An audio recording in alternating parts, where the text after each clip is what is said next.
गांव के उत्तर में एक पुराना तालाब था, चंद्रकुंड।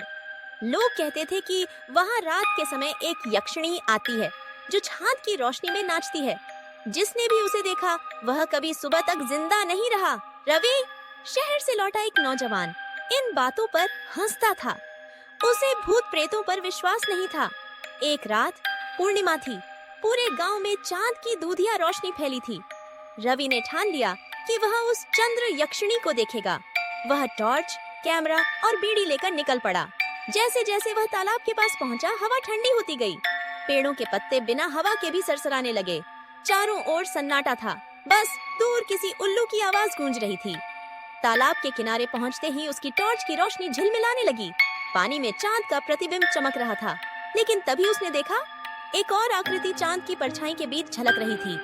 वह किसी औरत की थी। लंबे बाल, सफेद साड़ी और उसके पांव जमीन को नहीं छू रहे थे।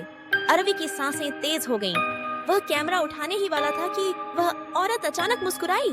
उसकी मुस्कान असामान्य थी, जैसे होंठ कान तक फट गए हों। उसकी आंखें लाल चमकने लगीं। कौन है तू? रवि चिल्लाया। धीरे धीरे वह औरत तालाब के ऊपर तैरती हुई उसके करीब आने लगी।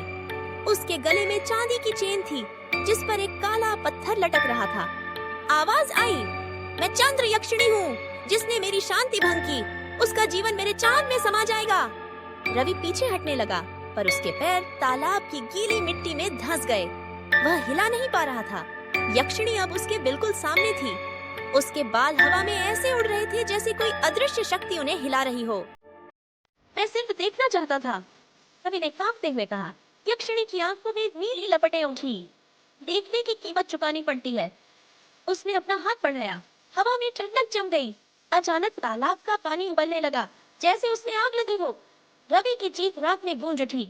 सुबह जब गांव वाले पहुंचे तो तालाब के किनारे सिर्फ रवि का कैमरा मिला।